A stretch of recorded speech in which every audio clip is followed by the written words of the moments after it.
Untuk diketahui pemirsa, sosialisasi ini bertujuan untuk meningkatkan koordinasi dan keterpaduan dalam pelaksanaan kegiatan pemetaan lahan pertanian pangan berkelanjutan di Kabupaten Blitar, sesuai dengan petunjuk pelaksanaan dari pusat dan menyebarluaskan informasi terkait dengan pelaksanaan kegiatan pemetaan lahan pertanian pangan berkelanjutan di Kabupaten Blitar. Paparan kami mau menyampaikan video secara visual apa yang sudah kita kerjakan pada tahun lalu, dan kami berharap juga pada tahun ini Blitar bisa menyelesaikannya dan bahkan mungkin bisa lebih baik.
Sesuai dengan petunjuk pelaksanaan dari pusat, kegiatan ini pun juga turut menghadirkan narasumber untuk memberikan sosialisasi.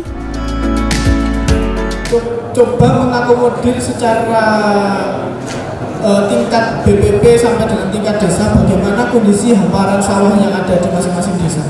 Nah, itu adalah salah satu bentuk kita untuk melihat bagaimana kondisi itu, agar nantinya dalam proses penetapan LP2B itu menjadi data yang memiliki tingkat validitas yang cukup tinggi.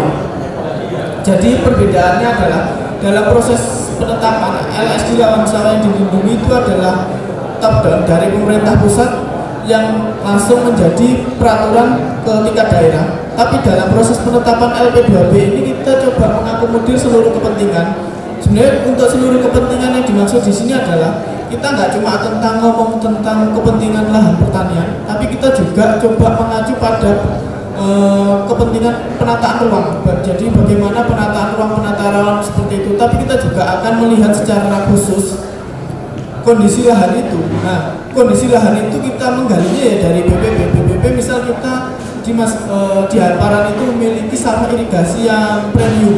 Nah, itu sebisa mungkin kita jadikan sebagai penetapan LP2B.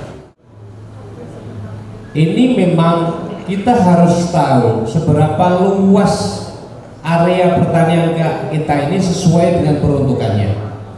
Karena kalau ngomong pertanian ini ada pertanian tanaman pangan, ada pertanian perkebunan, dan lain sebagainya.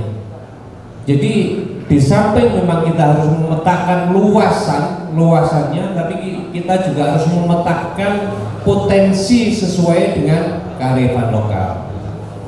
Mana yang sekiranya potensi untuk tanaman pangan yang sumber airnya juga memadai dan lain sebagainya.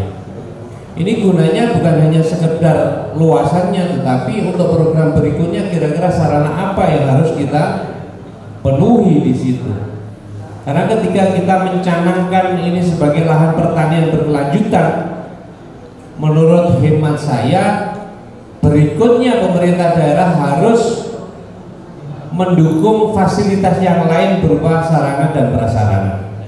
Bagaimana jaringan irigasinya, bagaimana JUT-nya, dan sarana-sarana yang lain untuk mendukung agar petani yang masuk dalam luasan itu bisa mengikuti program ini. Acara ini pun juga dapat memberikan kontribusi dalam menunjang peningkatan kesejahteraan petani, sehingga ke depan dapat memberikan masukan dalam penyusunan kebijakan di masa yang akan datang. Dari 338 responden ini bukan hanya petani ya, respondennya ini karakteristiknya bukan hanya petani. 294 ini adalah pemilik lahan. Nah, pemilik lahan ini pun 66% juga tidak tahu tentang LP2P. Sehingga tahun kemarin kami merekomendasikan ke Pak Kadis monggo dilakukan sosialisasi lagi terkait dengan LP2P. Dan sekarang alhamdulillah sudah direspon, dilaksanakan kampanye apa terkait dengan rekomendasi LP2P. Dan ini menjadi capaian untuk kabupaten kita. Oke, lanjut Mas. Ini terkait dengan bagaimana perlindungan terhadap LP2P supaya tidak beralih fungsi. Patut disyukuri bahwa 45% ini sangat setuju untuk perlindungan lahan. Ini adalah data yang kami dapatkan dari responden. Dan 53% ini setuju.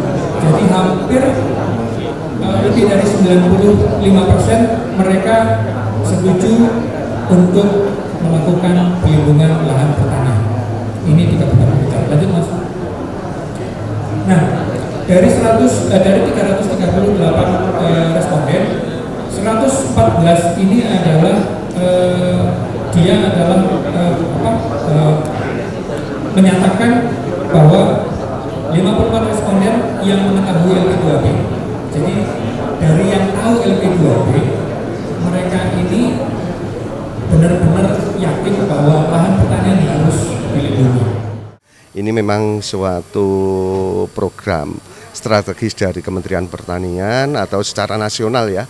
Memang kita itu perlu untuk melakukan suatu ketahanan pangan secara nasional. Dan ini salah satunya yaitu kita harus ada lahan yang harus ini menjadi suatu hal yang harus kita pertahankan. Jadi jangan sampai nanti alih fungsi lahan dari pertanian itu ke kegiatan-kegiatan lain untuk perumahan dan sebagainya, itu jangan sampai liar, akhirnya juga nantinya untuk tidak bisa dikendalikan. Dan juga memang lahan pertanian yang berkelanjutan ini merupakan suatu program yang nantinya perlu didorong, baik itu untuk ketahanan untuk status lahan ini nanti betul-betul untuk usaha pertanian, dan juga inovasi-inovasi teknologi yang harus kita bangun juga. Dan tadi arahan Ibu Bupati, kita harus bisa menggerakkan para pemuda, para petani milenial nantinya bisa bersama-sama untuk mewujudkan ketahanan pangan nasional ini.